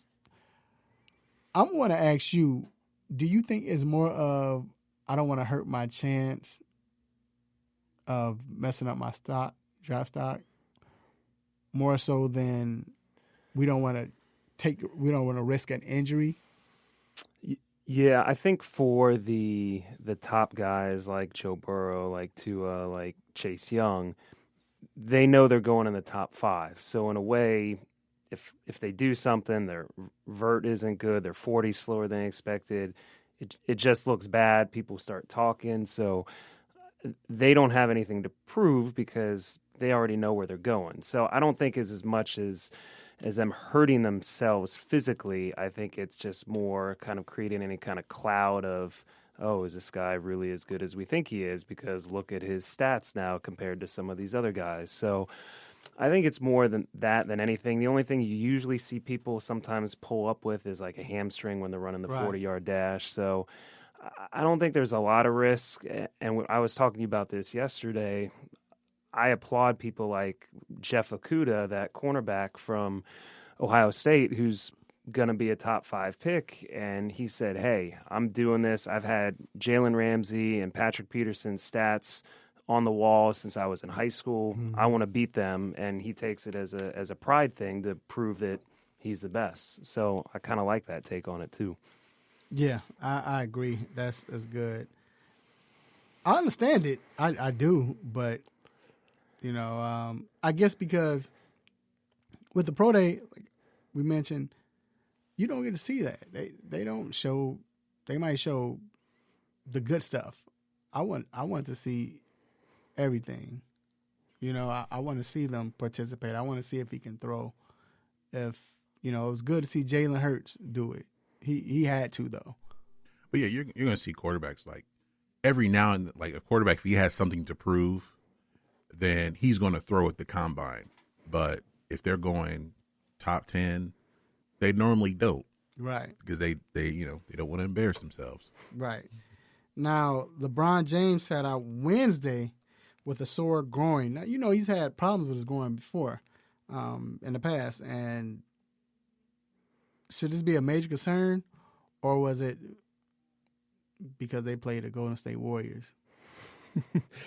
I mean, again, we talk about any lower extremity, groin, hamstring, calf. I mean, it's always something that you need to be careful with because it can turn into something that lingers and nags throughout the season if you don't address it well. LeBron did have it as early as last year. I think they're smart with LeBron. I mean, he's been in the league 17 years. He has a lot of mileage, big frame. So I think they're just being smarter than anything else. I'm not concerned about any, long-term issue. But okay, I should have asked you, Doc, are they lying or not? Do you think because you can't just sit someone like Russell, then get fined by $25,000 by the NBA for saying, oh, well, there's no injury reason why you sat him and we got a primetime game kind of thing. There probably was. I mean, they couldn't think of anything. Like I would have said, one of his braids got cut off by accident, one of his dreads or something, but they couldn't. because they couldn't use anything. And Russell's probably going to come out and say, I'm healthy, just because he want to play. So I don't know. But, I saw that and I'm like, man, is he really hurt? Or because I'm like, man, and I'm not going to lie, I'm just going to fantasy where I play fantasy basketball. So I saw it. I'm like, man, I'm thinking like they playing the Warriors. Like that was just, they can use that as excuse. I really believe that. But if he's injured, like you said, it is safe to rest him because you want to preserve him for the playoffs. Now, Ben Simmons is out indefinitely with a back injury. And do you think this is something that can affect him for the rest of the year, even through the playoffs? Because back injuries are no joke. Yeah, this one I am more concerned about. There's not a lot out there publicly as far as any MRIs or imaging. They're just calling it nerve impingement, which usually means there's a disc that's pinching a little bit on the nerve in the spinal cord that's causing symptoms. Now, most of the time that doesn't need surgery. Those do resolve over time, but it can be months. I think they came out and said as of now he's out for at least 2 weeks, and then they'll reevaluate. I'm sure if they haven't, they're going to be doing some kind of cortisone injection to try to, like an epidural, to settle it down. But I do worry about something like that can affect them for the rest of the season. And then on top of that, with Philly, can't get right. I mean, Joel Embiid is out again with the shoulder injury. Yeah, I feel like we should dedicate this segment to Joel Embiid or Derrick Rose or somebody like that. But, I mean, they're claiming no structural damage for Embiid. He's out at least a week, and then they'll reevaluate. So I guess short term, I'm not concerned about the shoulder per se, but it's kind of crazy if you look at the list of injuries that Embiid has racked up that I worry more just him in general long term. So let me ask you, do you think, because one thing about Embiid, for him to be injury prone, and give him credit, he comes back now, but it's not like the same injury. It's like everything is something different every time. But wasn't a finger a couple of weeks ago? Yeah, finger, back, toe, or something like. But when he plays all out. Like he hits the floor. I've never seen a big man hit the floor like he does. Yeah, no, I don't second guess his heart or his desire. Right. But Do you think they should say, all right, big fella, I mean, I get it, but let's calm down. Let's wait till the playoffs to do all of this. I think there's some utility, obviously, in looking at the end game and looking ahead. And certainly you don't want someone to be out there only giving half their effort, but you also want them to be smart about when you have a frame like he does and that big of a body to, you got to protect it in a way and not, like I said, you love seeing someone die for a ball and do things like that, but got to be smart at the same time. It's going to be hard to convince him. I mean, he drinks Shirley Temples and eats huge cheeseburgers before games. So Joel Embiid. So I mean, I don't. He feels like he can do anything. So I mean, trying to convince him to be smart may be hard, but it is something he needs to do. And then especially when it's like in your DNA to play like that. It's like they try to tell Iverson to relax. Or I know D Wade when he first came in the league. That's probably why he messed up now, because D Wade was always hitting the ground. I mean, the floor, the hardwood every time, just being reckless, Yeah. But if that's in your DNA, is hard to. I don't know. I mean, man. But I've noticed that. I'm like, man, 'cause I was watching the game and I saw him fall to the floor, and I'm like, man, he fell hard, and he got popped back up. But this is like, yeah, he needs to relax, dude. You're not compact like that. That's just how you are. You always injured. Yeah, he's a foot higher than everyone else when he falls. So right, exactly. And man, last week we talked about Yankees pitcher Luis Severino and how he was going to be out, I think, until the end of training camp or something like that with his forearm. And you said it might be something where you talked about that. Now he's out for the year with a partially torn collateral ligament. Yeah, you hate to see it, obviously, but I would say 9 out of 10 times if a pitcher's complaining about pain in their forearm and it's anywhere close to the elbow, it's still the elbow that's the issue. And they had said the other scans were normal, but it sounds like they didn't. There's a special scan, especially to look at that Tommy John ligament where you inject dye into the elbow when you do the MRI scan so you can see the tear better. And that's, I think, where they actually saw it and finally decided, yeah, we have to take care of this now or there's no chance of him getting any better. So you hate to see it, but honestly, I wasn't surprised when he was starting to complain of forearm symptoms. Yeah, it's sad. So, all right, there you have it. That is our Ask a Doc segment, and he always keeps us informed with these injuries. Doc, we ask you if you can stick around, man, to the end. Good. We'll be back. We're going to talk about these players that aren't getting enough praise or credit or whatever that's playing today or played in the past, and they're still alive. Don't go anywhere.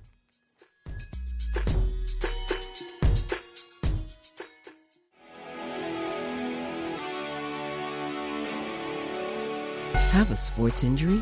Need to see an orthopedic doctor? Ortho Atlanta is one of Metro Atlanta's largest orthopedic and sports medicine practices, providing orthopedic and sports medicine care for the whole family. With 37 physicians and 14 offices, the practice provides the highest level of care for injury of muscles, joints, bones, and spine. Ortho Atlanta offers convenient access to a full range of musculoskeletal surgeons and specialists. Ortho Atlanta also offers on-site physical therapy, pain management care, MRI imaging, and workers' compensation care. The Ortho Atlanta surgery centers in Austell and Fayetteville provide cost-effective, same-day surgical procedures in an accredited outpatient center. Hip, knee, shoulder, back pain? Ortho Atlanta has you covered with specialists in all areas. Same-day appointments, orthopedic care for the whole family. Ortho Atlanta, Atlanta's choice for orthopedic and sports medicine care. Learn more at www.orthoatlanta.com.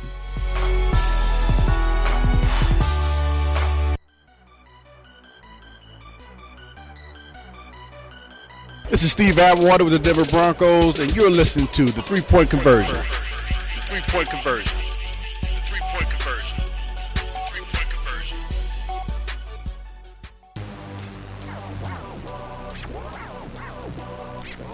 All right, we are back inside the 3-Point Conversion Sports Lounge.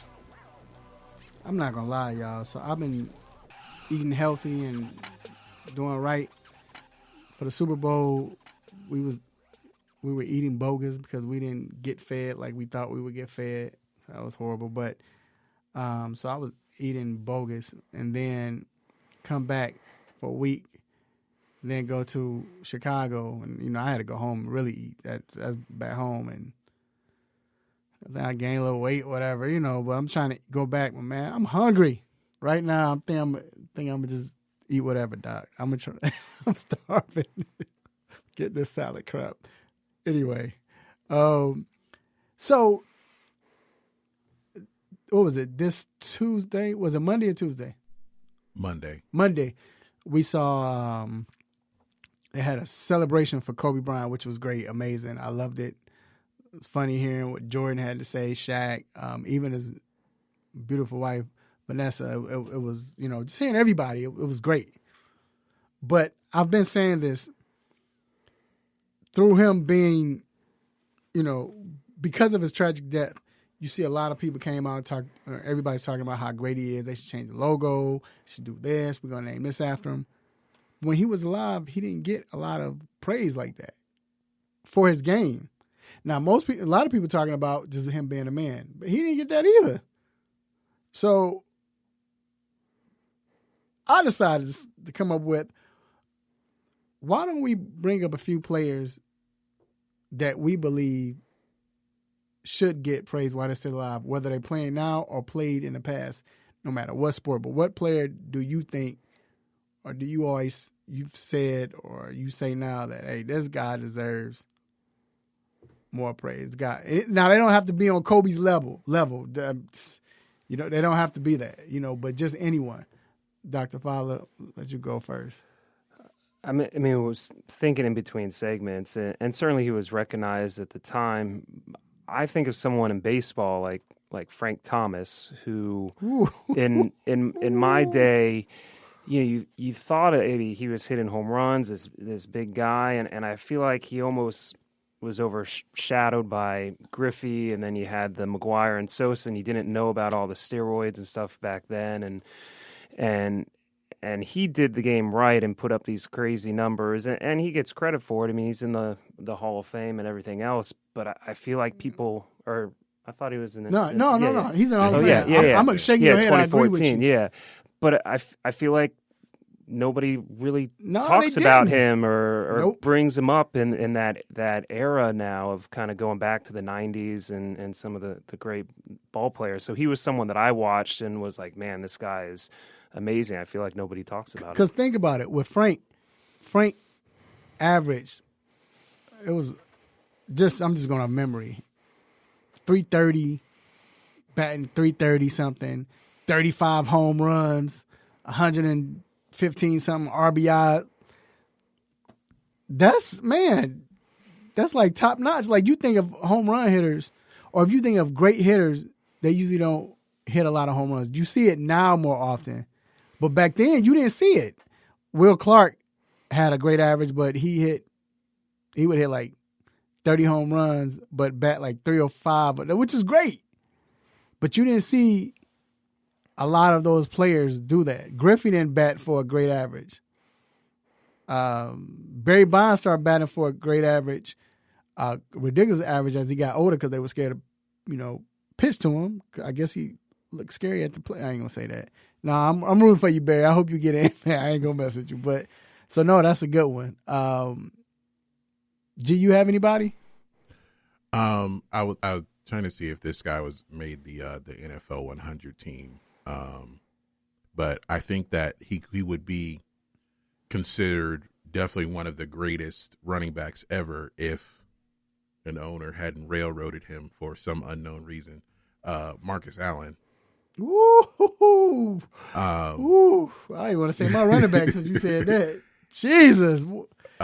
He played 16 years in the league. He won an MVP, won a Super Bowl MVP.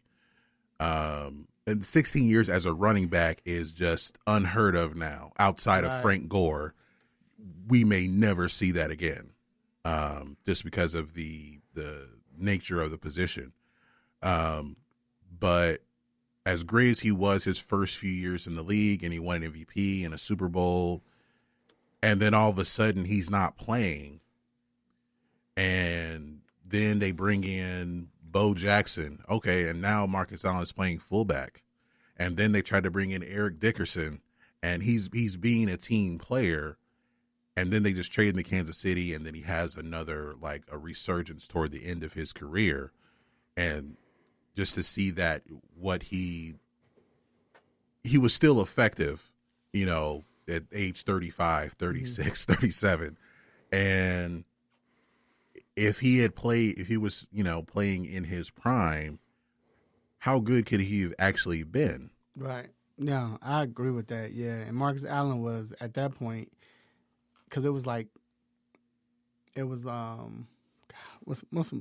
Jim Brown, and then of course Walter Payton. But I think Marcus Allen was getting to that point where you was looking at him as that icon of running backs. The way he ran, his style, slithery, the cut.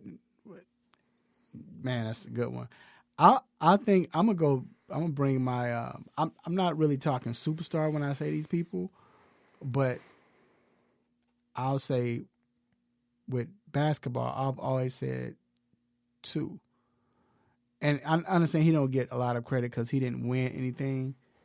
I think Kevin Johnson is one of the most slept-on NBA players that ever played the game. I mean, for him to be averaging over 20, I think it was like 22 something, but you had times when he was averaging 25 and 9 and couldn't be stopped, getting to the hole.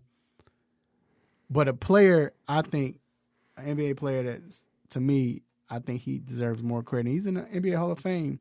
He wasn't as superstar was Joe Dumars. I mean, people look at his career average, 16 point. Yeah, I mean, shoot, the last 5 years, he was 55 years old playing with the Detroit Pistons. You know you old when you've been playing with them a long time. Then they start changing the logo, and you with that, yeah, you too old. But somebody who can score, and because you always thought of Isaiah, but Joe was that go-to guy that could score also. Finals MVP. Didn't Jordan say that when it comes to sticking him, Joe Dumars is the toughest opponent? And he didn't just do that with Joe. So I think you got to look at him. And then the last person I say is Marshall Faulk. I don't think Marshall Faulk gets the credit. I know he got on us. We played the interview 2 weeks ago. He got on me. I always say he top 3, and he didn't like that. He said, y'all always choose Barry and all these people. But I agree with him. Barry's my favorite running back, of course. The only player I put over Marshall Faulk, honestly, would be Walter Payton, because Walter did it all also. Now, he didn't actually run routes like that, but he could. But when you look at Marshall Faulk, the way Marshall Faulk could do everything, not just good, but it was like almost great. It's a great runner, a great route runner, a great catcher. He can receive, great receiver, great blocker. He doesn't get credit for the way he blocked. And then he's one of the smartest players that ever played the game, not running backs. When Peyton Manning can say, Marshall Faulk was teaching me the game before plays, teaching me reads. That was one of the rare things about him, that he thought the game like a quarterback, as far as like he's reading defenses and what other people can do and then what I can do. Right. He was always like, no one else does that. He was always like 2 or 3 steps ahead before the play started. But I just want to talk about these guys because, like I said, it's sad that Kobe had to leave and he didn't get to hear the praise that he's getting. And I think some of these guys we mentioned deserves that. So we're going to get our mushy stage. We're going to take a quick break and we'll be right back.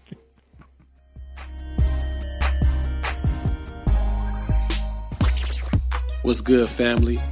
I'm Marlon Sucker Free Jones, a Sucker Free Life Double LC, and I'm locked in every Saturday to the best sports show on the planet, the 3-Point Conversion, where no team or no player is off limits. So let's talk sports, the best of the best, the worst of the worst, and everything in between. Can you dig that?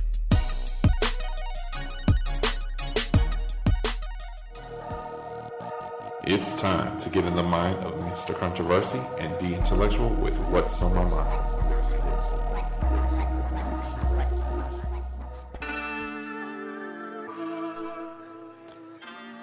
We are back inside the 3-Point Conversion Sports Lounge. And this is What's on My Mind. The theme today already is get stuff off my chest. And this is that segment where we get to get stuff off our chest without being interrupted. And this is what's on my mind. And shout out to Mike Patton, Sports Awakening, and also with the 3-Point Conversion. He talked about this. And stereotype. So, the NFL Combine is out. They ask people crazy questions. But that's owners and GMs. They do that purposely. But with the media, Jalen Hurts was asked, would he consider playing another position if he had to? Why? Why would you ask him that? This guy had one of the best seasons for a quarterback. Man, he threw for so many touchdowns, threw for the passing yards, ran the ball as well. That's what's going on in the league right now. But why do you have to get? Why would you ask a dumb question like that? Now I understand. I'm not gonna say it's dumb because being with media, I get it. Just what you want. You want to trigger certain things. Probably was trying to trigger him into saying something. But come on, man, we should be past that right now. I don't know for sure, but did they ask Josh Allen that? I don't think so. Not publicly. Nah. You know, they asked Lamar Jackson that. We should be past this right now. For real, like we shouldn't be asking. You shouldn't ask a quarterback. First of all, even if it's your style, but let's be real, you shouldn't ask a quarterback this because he's black and he runs the ball and he feels like that. This gotta stop, bro. This is 2020. Come on, man.